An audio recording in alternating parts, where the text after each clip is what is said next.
하나님, 이 시간의 주인 되시는 분은 아버지 하나님 한 분뿐이심을 고백합니다.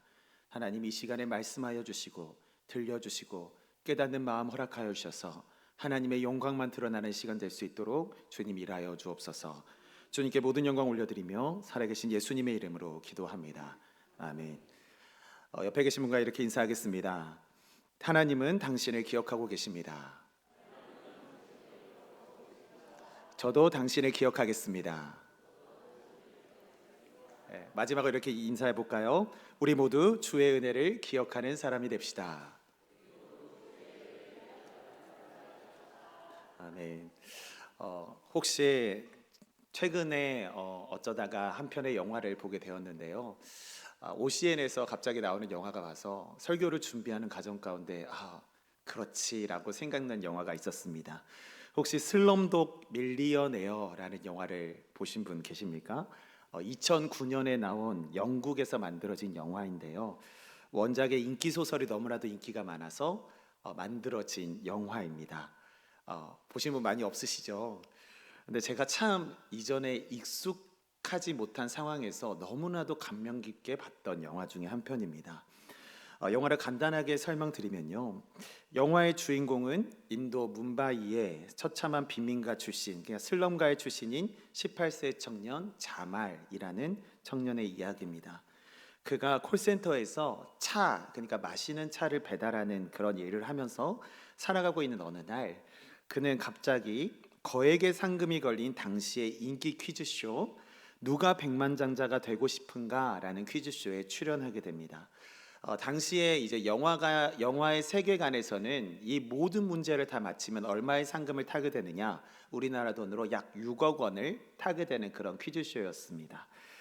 그래서 총 퀴즈쇼에는 15개 문제가 나오는데 15개 문제를 다 맞힐 경우에 6억 원을 따게 되는 그런 영화인 것이죠.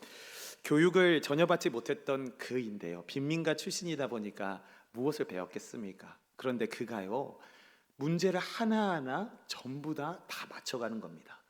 제대로 된 교육 과정도 경험하지 못했던 애가 그런 너무나도 뛰어난, 그러니까 변호사라든지 교수, 경쟁자인 교수나 변호사나 모두 다 못 풀어내는 문제를 모두 다 정답을 맞춰가면서 승승장구해 가는 겁니다.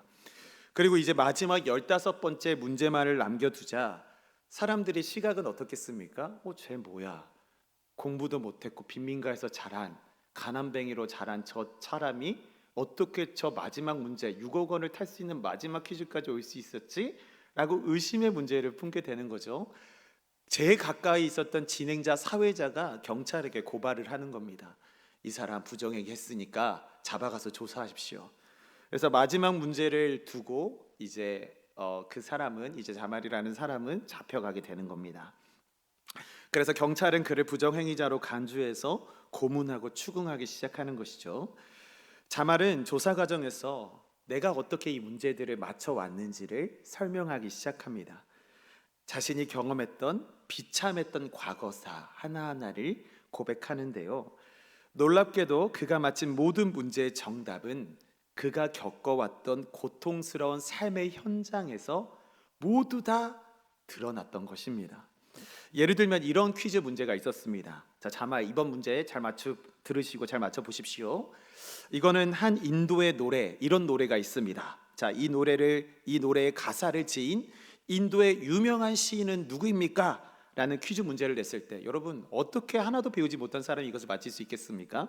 근데요, 이 노래를 지은 작사자를 맞춰보라는 그런 이야기였는데, 그때 영화에서는 이제 자말의 기억 회로가 싹 돌아가기 시작합니다. 어릴 적 자말은요, 빈민가 아이들을 잡아다가 국어를 시키는 범죄 집단, 그러니까 인신매매를 하는 그런 집단에 잡혀 있었던 적이 있었습니다. 그들은 국어를 위한 방법으로 노래를 다 시켜보고 테스트를 하는데요, 아이들의 노래의 실력을, 그러니까 빈민가에 있던 아이들을 납치해서 잡아와서 노래를 불러보게 하는 겁니다. 노래 실력을 테스트하고 잘 부르지 못하는 아이, 그 아이는 노래를 잘 부르지 못하니까 제대로 국어를 할 수 없다라고 판단하에 눈에 약을 뿌려서 실명을 시켜버리는 겁니다. 그리고 아픈 눈으로 정말 많은 사람들이 불쌍히 여김을 받아 더 국어를 잘하라는 그런 너무나도 악랄한지를 서슴지 않는 그런 범죄 집단이었죠. 자, 자말도 그 어린 시절에 그렇게 잡혀갔습니다. 잡혀갔는데 자말의 노래 실력을 테스트하기 위하여 자, 이 노래를 불러봐라라고 불러보라고 시켰던 노래가 바로 그 퀴즈의 노래였던 겁니다. 그래서 자말은 그 문제를 맞췄을까요? 못 맞췄을까요? 맞추게 된 것이죠. 이런 식으로요, 비참했던 그런 삶의 모든 과정 속에 겪어왔던, 그리고 경험했던, 그리고 알아왔던, 들어왔던 경험의 조각조각들이 다 맞춰져 가면서 14개의 문제가 전부 다 그 해답을 그 삶 속에서 경험했고 들었고 알게 왔던 것들이 삶의 조각조각들에 숨겨져 있었던 겁니다. 이렇듯 자말이 퀴즈쇼에서 풀어가는 모든 문제들의 실마리는 빈민가에서부터 생존을 위해 치열하게 살아냈던 그의 삶의 조각들, 그 처절한 외로움의 시간 속에 만났던 사람들과 사건들이 모두 그 퀴즈의 단서가 되었던 것입니다. 영화를 보면서 참 느낀 점이 많았습니다. 그 중에서도 정말 가장 인상 깊었다 싶은 점이 있었는데요, 그의 삶의 모습을 객관적으로 본다면 세상에서 이야기하는 일반적인 삶도 아니었죠. 너무나도 불행했던 삶이었습니다. 정석이라고 이야기했던 그런 삶의 모습도 아니었습니다. 그리고 세상 사람들이 바라고 원했던 정답이라고 할 수 있는 삶도 아니었습니다. 그런데 영화는 처절했던 그의 삶을, 그 면모를 전혀 다른 면모를 보여주고 있는데요, 정답처럼 보이지 않았던 그의 삶이 그를 정답으로 이끌어주고 있었던 것입니다. 그 영화는요, 계속해서 이 메시지를 보여주고 있는 것이에요. 처절하고 불쌍하고 정말 인생의 바닥이라고 보여졌던 그 작은 빈민가의 출신의 그 청년의 삶에, 그 보잘것없는 삶의 그 경험들이 그 퀴즈의 정답으로 이끌어주고 있었다는 것을 영화는 계속해서 반복하여 보여주고 있습니다. 여러분, 저는 이 자말이라는 청년의 모습을 보면서요, 오늘 부활을 경험하시고 부활로 우리 가운데 소망을 허락하신 예수님의 모습이 생각났습니다.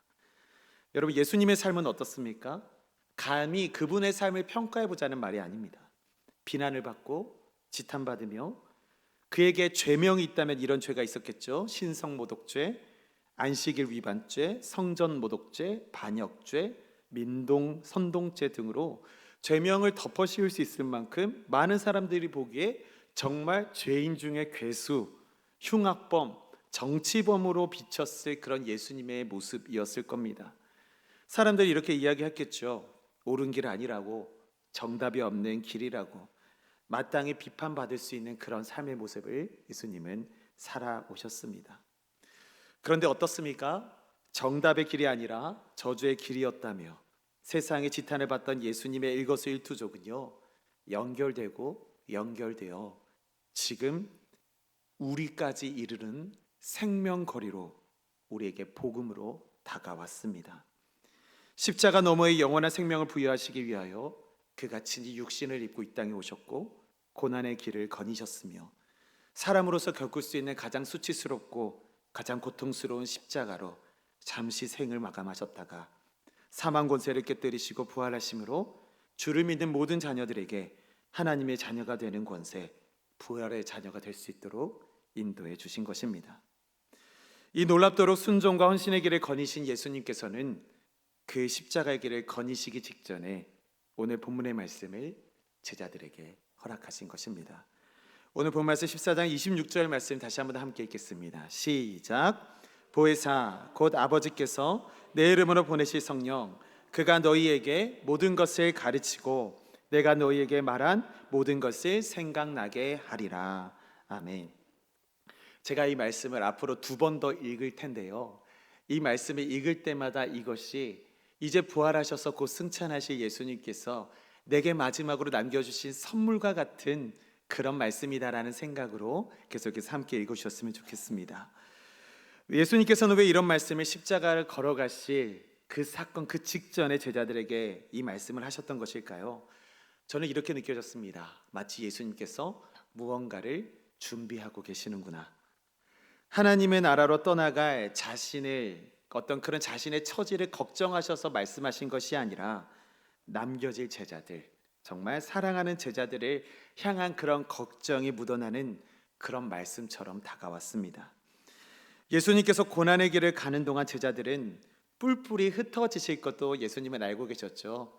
살아가는 베드로가 예수님을 부인하고 도망가고, 십자가에 가는 그 고난의 길 가운데 동행하지 못하고 저 멀리 뿔뿔이 흩어져 예수님의 십자가에 서는 그 자리 앞까지 마치 자기들은 없는 것 마냥 멀리서 지켜보다가, 그리고 예수님께서 이제 죽으시고 그리고 부활하여 승천하시기까지 마치 도마의 모습처럼 의심하며 기다리다가 그가 나타내셔서 손과 발을 보이시며 드러내실 때야 비로소 주님이시구나 고백했던 제자들의 모습, 여러분, 예수님은 이미 다 알고 계셨습니다.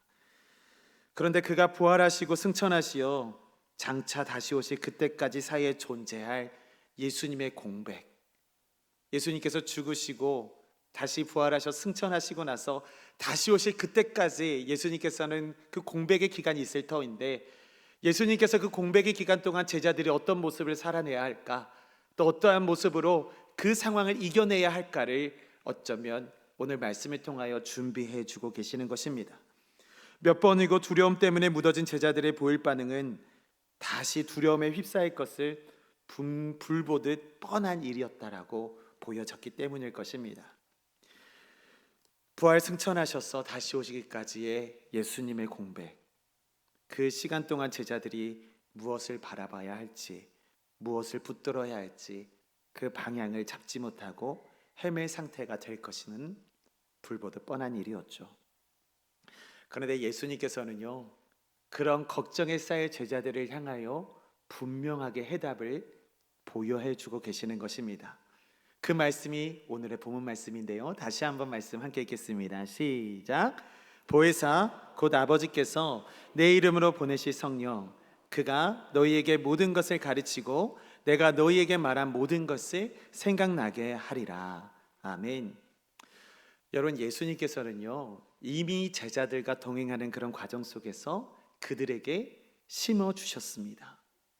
그들의 삶의 이정표가 되고 그들이 지쳐 쓰러질지언정 언제든 다시 일어나서 행할 수 있는, 움직일 수 있는 동력이 되는 것, 즉 주님의 말씀을 그들에게 수없이 심어주셨던 겁니다. 제자들의 삶 속에 이미 주어졌던 예수님의 말씀들이 헛되지 않도록, 그리고 그 말씀을 통해 제자들의 삶 가운데 하나님께서 이루실 일들을 제자들이 계속해서 바라볼 수 있도록 예수님께서는 보혜사 성령을 통하여 그 말씀을 가르치고 생각나게 하실 것이라고 오늘 말씀을 통하여 약속해 주고 계시는 것이죠. 이렇게 말씀해 주고 계시는 것입니다. 내가 이 땅에 이제 없어 보이지 않고 들리지 않아도 너희는 두려워하지 말거라. 아버지께서 내 이름으로 너희에게 보내실 성령이 너희 길을 가르치고 너희가 전하고 붙들어야 할 말씀을 생각나게 하실 거란다. 이 말씀을 우리 주님은 제자들에게 하고 계시는 겁니다. 당장 의지했던 나의 주님이, 나를 이끌어 주셨던 나의 주님이 이적과 기적을 행하셔서 정말 모든 나라, 이 민족들을 구원하실 나의 주님이 당장 눈앞에 사라지면 얼마나 두려운 마음에 휩쓸리겠습니까? 그런 두려움에 휩쓸릴 제자들에게 너희는 두려워하지 마.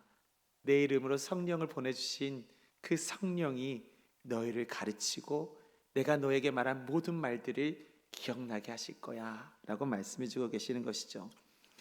여러분, 생각해 보면 예수님께서는요 제자들과 함께 하시면서 얼마나 많은 말씀을 제자들에게 해주셨겠습니까? 그런데 제자들의 모습을 가만히 살펴보면 그 의미를 온전히 깨닫지 못한 채 지나갔던 일들이 얼마나 많이 있었습니까? 예수님이 수없이 많은 비유를 들어 천국에 대하여, 하나님 나라에 대하여 설명하여도 그것을 깨닫지 못한 예수님께서는 얼마나 많이 그 비유를 풀어 말씀해 주셨습니까? 그럼에도 불구하고 깨닫지 못하는 제자들의 모습이 지금 우리의 모습은 아닐까 생각해 보게 되는 것입니다. 너무나도 불완전하죠. 불완전한 제자들의 모습이기 때문에, 또 그런 불완전한 모습으로 오늘을 살아가는 우리들이기 때문에 하나님께서는 오늘과 같은 보배와 같은 말씀을, 그런 약속의 말씀을 우리에게 허락해 주시는 것입니다. 그러나 예수님의 말씀대로 오늘 말씀과 같이 성령께서 오시면 그 모든 말씀이 다시 기억나고 그 제자들의 삶과 우리의 삶 속에서 그 말씀이 살아 움직일 것이며 하나님께서 그들을 통하여 또한 우리를 통하여 일하실 것이라는 약속의 말씀을 지금 이 순간 우리 가운데 선포해 주고 계시는 것입니다. 여러분, 이런 의미에서요, 성령님이 일하시는 바가 무엇인지 생각해 보기 원합니다. 성령님은 단순히 기억을 되살리는 분이 아니라 말씀을 삶의 열매로 맺게 하시는 분이십니다. 그렇기 때문에 제자들에게 주신 오늘 이 말씀이 너무나도 귀하죠. 제자들의 삶에 흩어져 있던 말씀의 씨앗들이, 그렇게 반복해서 들려주셨던 주의 말씀의 그 씨앗들이 성령 안에서 하나로 연결되고 마침내 복음의 열매로 맺어지도록 하시기 위해 예수님께서는 오늘의 이 약속의 말씀을 제자들에게, 우리 모두에게 허락해 주신 것입니다. 여러분, 우리 가운데 씻겨진 말씀의 씨앗은 심겨진 대로 그대로 있지 않습니다. 싹을 틔우고 결실을 맺으며 그것이 열매로 나타나 하나님의 영광을 드러나기까지요, 그 말씀이 이어지고 이어져서 결국은 하나님의 나라를 이루기 위한 복음의 열매로 맺어지도록 주님께서는 붙들어 주시기 위하여 이 말씀을 우리에게 허락해 주시는 것입니다. 여러분, 우리의 신앙도 마찬가지입니다. 어느 순간에 우리가 목사님의 말씀이나 그리고 어떤 간증의 말씀을 듣다 보면 가장 많이 들리는 말이 있죠. 오늘 설교를 준비하다가 갑자기 이 말씀이 생각났습니다. 갑자기 생각이 났습니다. 이 글이 생각이 났습니다 라는 표현을 많이 듣지 않습니까? 그런 것처럼 우리의 삶 속에서 어떤 순간에 문득 방향성에 대한, 내 인생의 방향성에 대한 해답을 뭔가 필요로 할 때, 그런 응답을 주님께 구하고 있을 때 문득 하나님의 말씀이 떠오를 때가 있습니다. 주께서 이런 말씀을 하신 적이 있었는데, 이런 말씀이 생각날 때가 있다는 것이죠. 여러분, 힘들 땐 두려워하지 말아라 라는 주님의 말씀, 낙심이 되었을 땐 내가 너와 여전히 함께 있다 라고 하시는 주의 말씀, 길을 잃었을 땐 내가 길이요 진리요 생명이다 말씀하시는 주의 말씀, 그런 말씀들이 조각조각 내 인생의 부분 순간순간에 생각나게 하실 때가 있다는 겁니다. 그렇게 생각날 때 종종 우리는 또 이렇게 생각할 때가 있죠. 내가 말씀을 잘했나 보다, 이렇게 생각할 때가 있습니다. 그런데 여러분, 하지만 오늘 말씀은 다르게 말씀합니다. 생각나게 하시는 분이 계시다 라는 겁니다. 그분이 누굽니까? 성령 하나님이신 거죠. 사랑하는 여러분, 분명히 성령님은 가르치시고 생각나게 하시는 분이심을 믿으시기 바랍니다. 정확히 말하면 예수님께서 말씀하신 그 말씀을 생각나게 하시는 분입니다. 우리 다시 한 번 더 오늘 본 말씀 26절의 말씀, 성령께서 하시는 그 사역의 내용이 무엇인지를 묵상하며 다시 한번 읽어보도록 하겠습니다. 함께 읽겠습니다. 시작. 보혜사 곧 아버지께서 내 이름으로 보내실 성령, 그가 너희에게 모든 것을 가르치고 내가 너희에게 말한 모든 것을 생각나게 하리라. 아멘. 여러분, 다시 한번 생각해 봅시다. 성령님의 중요한 사역 두 가지가 이 말씀에 심겨져 있죠. 그것이 무엇이죠? 가르치시고 주의 말씀을 생각나게 하시는 것이 성령님의 사역이다라고 말씀해 주고 계십니다. 여러분요, 성령님께서는요, 내가 원하든 원하지 않든, 내가 필요하든 내가 필요하지 않든 간에 하나님의 말씀을 떠오르게 하실 때가 있다는 겁니다. 여러분이 단순히 이 말씀이 갑자기 내 가운데 왜 떠오르지? 이것을요 그냥 단순히 짚고 넘어갈 것이 아니라, 그냥 단순히 해프닝으로만 여겨질 것이 아니라, 그 모든 말씀이 내 삶 가운데 떠오르고 그것이 내 삶 가운데 운영되는 것이, 내 삶 가운데 드러나는 것이 그 순간이 있다면요, 여러분 기뻐하십시오. 성령님께서 여러분 삶 가운데 동행하여 주시고 역사하여 주고 계시다는 증거입니다. 여러분, 그렇다면 정말 순간순간 다스려 주시고 계시는 성령 하나님의 전적인 은혜인 이 말씀을 떠오르게 하시는 은혜가 여러분 삶 가운데 충분히 흘러가고 계십니까? 단순히 내 마음 가운데 내 기억력이 좋아서 떠오르는 말씀이 아니라 성령님께서 내 마음 가운데, 내 삶 가운데 흘려 보내주시고 계시는 그 말씀의 은혜를 여러분 마음껏 누리고 계십니까? 여러분, 쉽게 대답할 수가 없죠. 물론 이 은혜를요 마음껏 누리고 계시는 분도 계시지만 그렇지 않은 분도 계실 수 있습니다. 그렇다면 우리는 질문해 보아야 하죠. 그렇다면 주님, 우리가 그 말씀의 은혜, 주께서 흘려보내 주시는 그 말씀 우리가 경험하기 위해서 어떻게 무엇을 준비해야 합니까? 이런 질문을 우리는 던져 보아야 합니다. 여러분, 이를 위해서요 반드시 우리가 먼저 수행해야 할, 우리에게 필요한 것이 있습니다. 말씀을 내 삶에, 내 마음에 담아야 합니다. 단순하고 분명한 이치가 여기 있죠. 담겨 있어야 떠오릅니다. 여러분, 담겨 있어야 떠오른 것이죠. 내 안에 담겨 있는 말씀이었으면 생각날 것도 없습니다. 당연하죠. 말씀을 보지 않고 읽지 않고 듣지 않고 묵상하지 않는데 어찌 말씀이 내 가운데 들어오겠습니까? 그렇기 때문에 우리는 예배하고 듣고 읽고 묵상하고 나누는 그런 교회로서의 삶을 살아가야 하는 겁니다. 작은 구절 하나라도 마음에 담아두기 위하여 그 작은 구절 하나가 내 생명을 구원할 수 있겠다라는 각오로, 내가 죽어갈 때 그 말씀 하나가 나를 살릴 수 있겠다라는 각오로 작은 구절 하나하나를 내 삶 속에 담아내는 열심이, 그 치열함이 우리 가운데 있는지를 돌아보아야 하는 겁니다. 저희 첫째 딸 미나가요, 태어난 이래 말을 배우면서 저는 단호히 말씀해 줄 수 있는, 그러니까 말을 배우면서 미나가 인생에서 처음으로 외웠던 성경 말씀 구절이 있습니다. 바로 이 말씀인데요, 시편 119편 105절 말씀입니다. 함께 읽어볼까요? 시작. 주의 말씀은 내 발의 등이요 내 길의 빛이니이다. 아멘. 할렐루야. 여러분, 제 딸 미나가요 인생에서 처음으로 암송했던 말씀입니다. 제가 가르쳤을까요? 네, 아닙니다. 부끄럽지만 아닙니다. 그렇지 못했습니다. 그럼 어떻게 된 것일까요? 미나가요 이 말씀을 외우게 된 중요한 그 토대가 되는 하나의 장치가 있었는데 뭐냐면, 물려받은 장난감에서요 어느 버튼만 누르면 이 노래가, 말씀의 노래가 나오는 거예요. 버튼만 누르면 흘러나오는 노래를 계속해서 제가 없어도 그 장난감에 눈에 있으면 버튼만 누르면 이 노래가 나오는 겁니다. 자, 불러드릴게요. 주의 말씀은 내 발의 등이요 내 길의 빛이니이다. 버튼 누르면 주의 말씀은 내 발의 등이요 내 길의 빛이니이다. 여러분, 제가 가르치지 않아도, 들려주지 않아도 하나님께서는 감히 제 딸 미나에게 오셔서 그 말씀을 들려주고 계셨던 겁니다. 지금도 제가 첫 소절 미나에게 가서요, 제가 미나한테, 미나를 씻길 때 가장 이 노래를 같이 부르거든요. 제가 미나한테 가서 미나야 주의 말씀은 하면 미나가 이어서 부릅니다. 내 발의 등이요.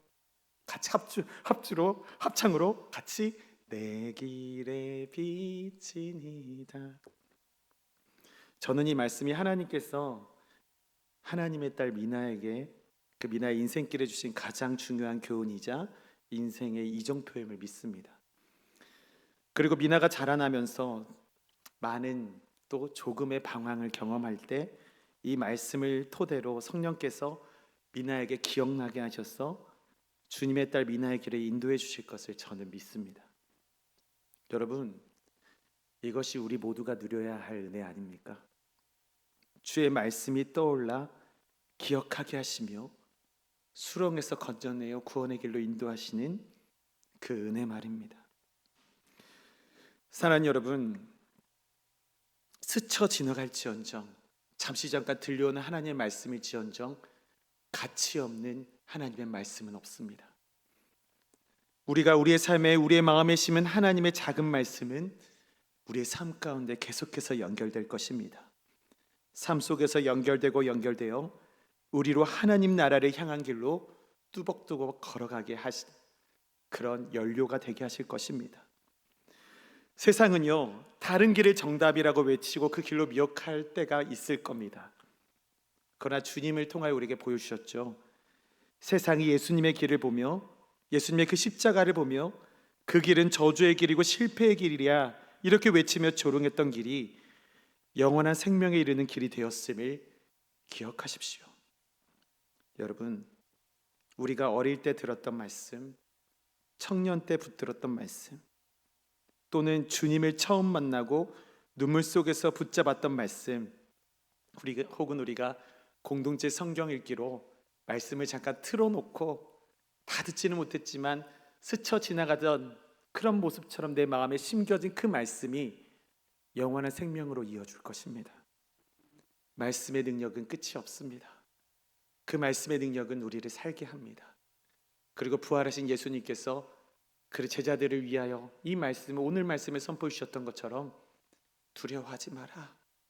성령께서 가르치실 것이고 알게 하시고 너희에게 기억나게 하실 거야 라고 말씀해 주시는 겁니다. 사랑하는 여러분, 이 세밀한 말씀들이 어느 순간 기억되고 우리 모두로 주님의 나라를 이루어가는 놀라운 사역의 현장으로 초청되는 놀라운 걸음이 될 것입니다. 부활하신 예수 그리스도를 기억합시다. 그리고 그의 말씀을 기억합시다. 그 은혜를 누리며 살아갑시다. 기도하겠습니다. 사랑의 주님, 십자가의 길 끝에서 부활로 승리하신 주님께 영광과 감사와 찬송을 올려드립니다. 주님, 오늘 주신 주의 말씀을 따라 우리의 삶 속에 주신 말씀들이 결코 헛되지 않음을 믿게 하여 주시고, 죽음처럼 보이는 순간 속에서도 생명을 이루시는 주님의 은혜를 신뢰하게 하여 주옵소서. 성령께서 우리가 연약하여 넘어질 때마다 주께서 주신 말씀을 생각나게 하여 주시고, 절망 가운데서도 부활의 소망을 붙들게 하여 주시며, 어둠 속에서도 다시 일어나 생명의 길을 걷게 하여 주옵소서. 우리 안에 심겨진 말씀의 씨앗들이 부활의 능력 안에서 살아나 열매 맺게 하여 주시고, 우리의 삶이 날마다 죽음을 이기고 생명으로 나아가는 부활의 증거가 되게 하여 주옵소서. 이 모든 말씀 우리 가운데 부활하셔서 모든 이들의 생명이 되어 주신 예수님의 이름으로 기도합니다. 아멘. 그래서 찬송가 288